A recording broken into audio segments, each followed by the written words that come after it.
se tem uma falsa impressão de que na cesárea você tem tudo sob controle.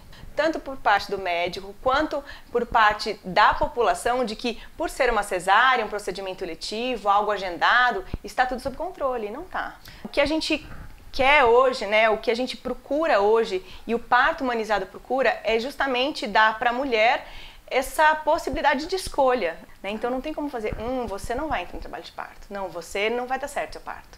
Então é só no momento do parto que você tem como avaliar. A gente se emociona de ver as mulheres passando porque a gente lembra daquele momento, é um momento inesquecível.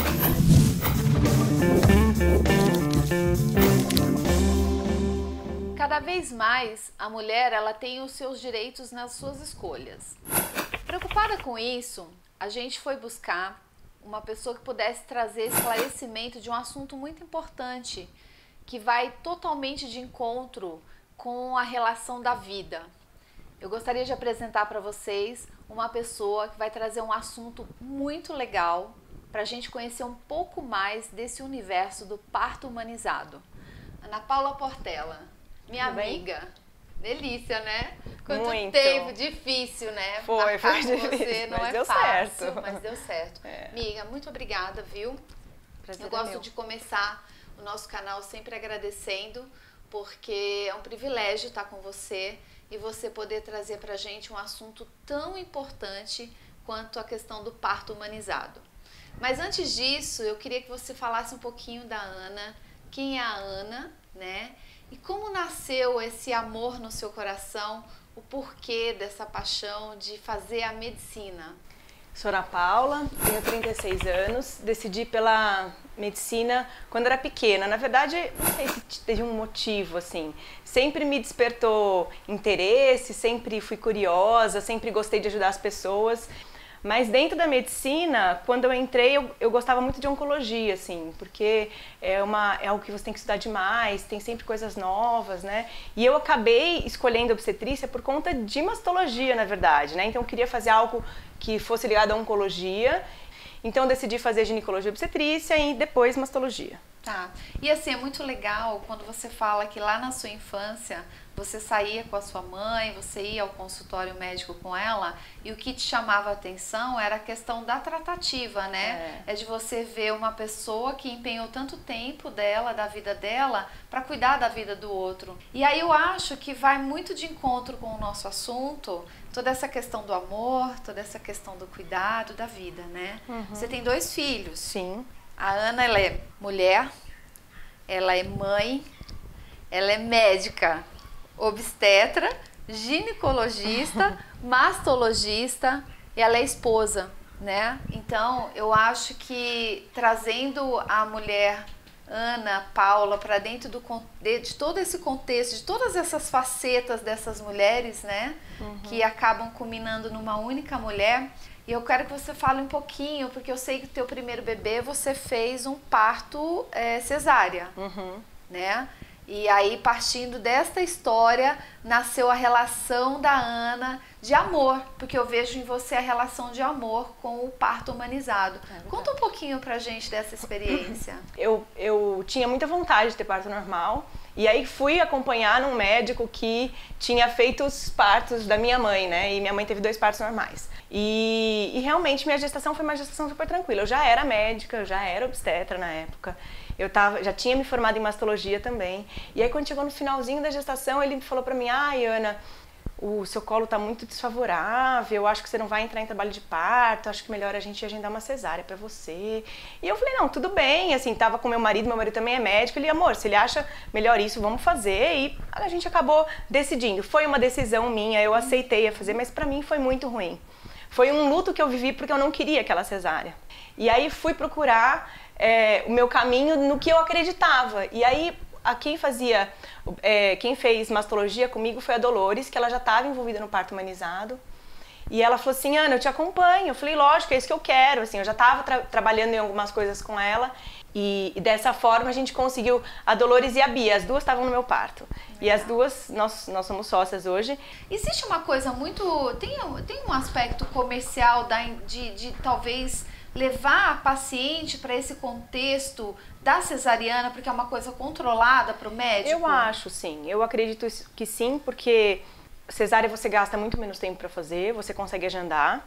E Ana, a gente tem que ter uma consciência, né? Então assim, todo e qualquer procedimento médico, qualquer intervenção cirúrgica que você vai fazer é invasivo. Sim, e tem complicações. Tem complicações, você tem ali, se eu não estiver usando o termo correto, você pode me corrigir, obviamente, mas você tem uma carga de medicação, você tem uma carga da vulnerabilidade ali, do processo de recuperação pós-parto também. Assim, o que é exatamente, né, o parto humanizado, o porquê do parto humanizado, né, quando que isso, o médico especialista nisso pode trazer isso para dentro do contexto da gravidez ali, do processo de gravidez, para a consciência do casal, né, ou da mãe propriamente dito. O parto humanizado é uma forma engraçada de falar, porque parece que você vai falar de humanização, o resto que você faz não é humano, né? Não é isso. Na verdade, eu acho que nem é a palavra mais adequada. Eu acho que o parto humanizado, essa maneira que a gente atende, é uma forma de explicar para a paciente e construir uma relação com a paciente de confiança e de a paciente poder ter escolhas também em relação ao parto dela. Então, o parto humanizado, a maneira como a gente atende, é uma maneira muito visando a não intervenção, né? Eu não preciso fazer com que o parto aconteça. Ele vai acontecer e eu preciso acompanhar para ver se está indo num caminho bom. Você vai estar assessorando. Você vai estar assessorando. Você está ali, por exatamente. Enquanto, ali como espectadora mesmo, exatamente. vendo o processo natural óbvio que você acontecer, sempre está né? procurando para ver se tem alguma coisa de errado acontecendo. Porque se você encontra, você tem como corrigir, né? Então você avisa a paciente, olha, está acontecendo isso, talvez a gente precise ir por esse caminho ou por esse. E todos são na água? Não, de jeito nenhum, não. Na verdade, assim, a água é um momento, é um ambiente que relaxa a mulher. A mulher vai ver qual a posição e qual o ambiente vai deixar ela mais confortável, né? Não são todos os hospitais que deixam que nasça na água também, existem protocolos, né? Alguns hospitais abrem para isso acontecer, outros não. Como é que fica o pai nessa história toda? Porque assim, eu tenho aqui a minha dúvida, mas homem em geral, eles têm menos tolerância, eles são mais frágeis nesse sentido de ver a dor do outro, né? E para eles às vezes causa um certo desespero, um certo desconforto, né? Me conta assim um pouco disso, porque como é que fica o papai nessa história toda? É bem gostoso de acompanhar, na verdade, porque você vê muito a relação do casal, né, nesse momento. E você consegue ver o quanto que alguns homens se envolvem naquela situação, querem participar ativamente mesmo, então ajudando a mulher, né? Alguns, óbvio, ficam com muito dó, assim, ficam ansiosos, né? Doutora, não dá pra fazer analgesia? Calma, ela não pediu, ela não tá querendo, né? Então, assim, a gente vai tentando entender a posição de cada um e ajudar, né? E tem gente que fica perdida, a gente fala, olha, faz assim que vai ajudar, fica atrás dela, né? E a gente vai tentando ajudar a colocar ele, inserir ele nesse contexto. Agora, dentro da equipe, como é que a gente monta essa equipe, como que seria a equipe ideal, né, para esse tipo de assistência? A gente tem dentro da equipe o médico, a doula, que é uma acompanhante também, ela é uma pessoa que estuda como que ela pode ajudar a mulher nesse trabalho de parto. É um olhar externo, né? É um acompanhante, mas o marido está muito envolvido ali com a mulher naquele processo. Então, às vezes eles perdem noção do tempo. E a doula não, ela tá com um olhar mais externo de cuidado com a mulher mesmo. Então é uma pitadinha de um sensibilidade toque especial que faz toda a diferença. Que faz toda a diferença. Ai, que lindo, Ana. Muito gostoso. Já tô apaixonada. E aí tem, junto da equipe, tem as obstetrizes, que são as parteiras, né? Então elas estão habilitadas a acompanhar o trabalho de parto, a evolução natural do trabalho de parto, né? Então sabem ver se o bebê tá bem, sabem tocar, sabem acompanhar o nascimento ali na hora que o bebê nasce, né? E tem o médico, que aí a gente já ocupa uma posição mais para quando está no ambiente hospitalar, né? Legal, e aí já diminui muito essa questão da ansiedade, sim, né, do casal. Eu acho que cria-se todo um aparato, né? Cria-se toda uma atmosfera de cuidado, de carinho, né? E já aconteceu alguma vez de algum bebê nascer em casa? Sim. Tá. É porque o trabalho de parto, assim, a gente não tem como... natural. E a gente não tem como ter certeza do tempo que isso vai acontecer. Às vezes isso é muito rápido.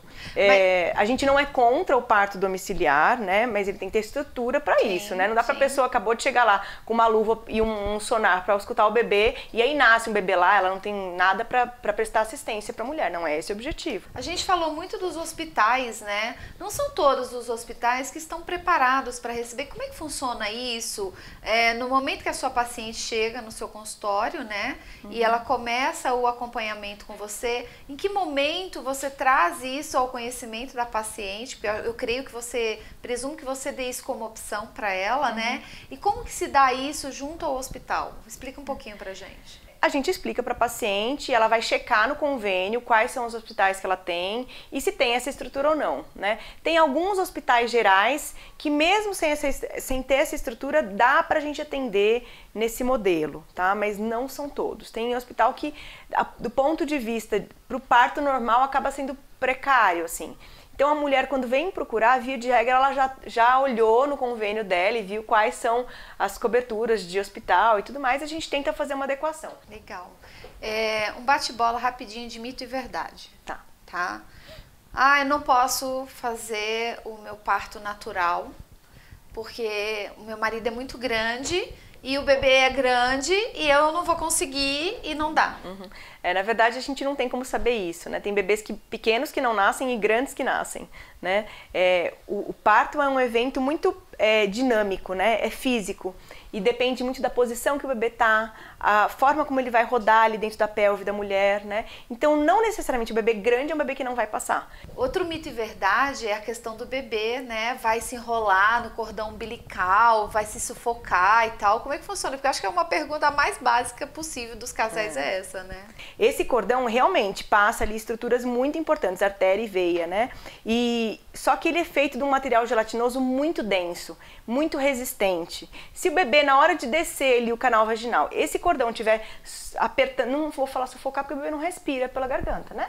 Ele respira pelo cordão, né? Então ele não sufoca. Se esse cordão estiver apertando a ponto de não deixar que esse bebê evolua na passagem, a gente vai ver por outros motivos, né? Porque o bebê não desceu ou porque fez frequência cardíaca alterada, mas a gente só vai descobrir depois que nasceu o porquê que foi. Às vezes nem descobre por quê. A gente falou lá no começo da matéria, né, que você se apaixonou pela questão do parto naturalizado, do parto humanizado, em decorrência da sua própria experiência, né? Você fez o parto humanizado. Então, assim, é uma médica que hoje ela não só é especialista nisso e tem tantas outras especialidades, mas que viveu isso. Então, eu queria que você contasse um pouquinho da sua experiência com o Lucas e desse momento, né, tão esperado, visto que você não conseguiu no primeiro bebê fazer isso, né? Passar pela experiência, se ver capaz de conseguir, né, e chegar no final, eu consegui ter o parto que eu queria, né,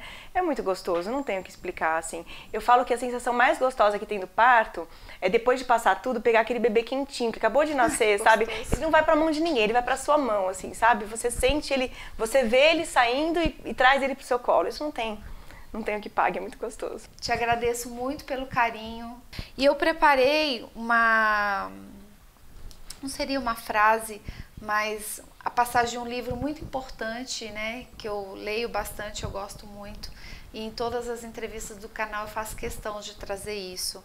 Então, eu quero deixar o seguinte: a mulher que está dando à luz sente dores, porque chegou a sua hora, mas quando o bebê nasce, ela esquece da angústia por causa da alegria de ter vindo ao mundo. Isso é uma passagem de João 16:21. Então eu queria que você finalizasse com uma mensagem para as mulheres, né, que vão ouvir e ver esse canal. Eu acho que a gente precisa pensar como mulher que o nosso corpo ele foi desenvolvido de uma forma sagrada, assim, né, de uma forma muito especial, que é de gerar e poder ter esse filho. E eu acho que a gente vive numa sociedade hoje que tenta limitar e tenta moldar exatamente como tem que ser as coisas. E eu acho que se informar e buscar informação do melhor, na verdade, para a gente, é sempre muito importante, né? Então, acho que se procurar uma equipe que ajude, pessoas que estejam ao seu redor, que te apoiem, né? Eu acho que isso é o mais importante. Pessoal, obrigada pela audiência de vocês. Aqui na nossa bio vai ficar a informação do consultório, da equipe da Ana. Entre em contato com eles para se informar melhor, compartilhe os nossos vídeos, curta e não deixe de se inscrever. A gente está trabalhando bastante para trazer um bom conteúdo e muita informação para vocês. Beijo grande e até o próximo canal.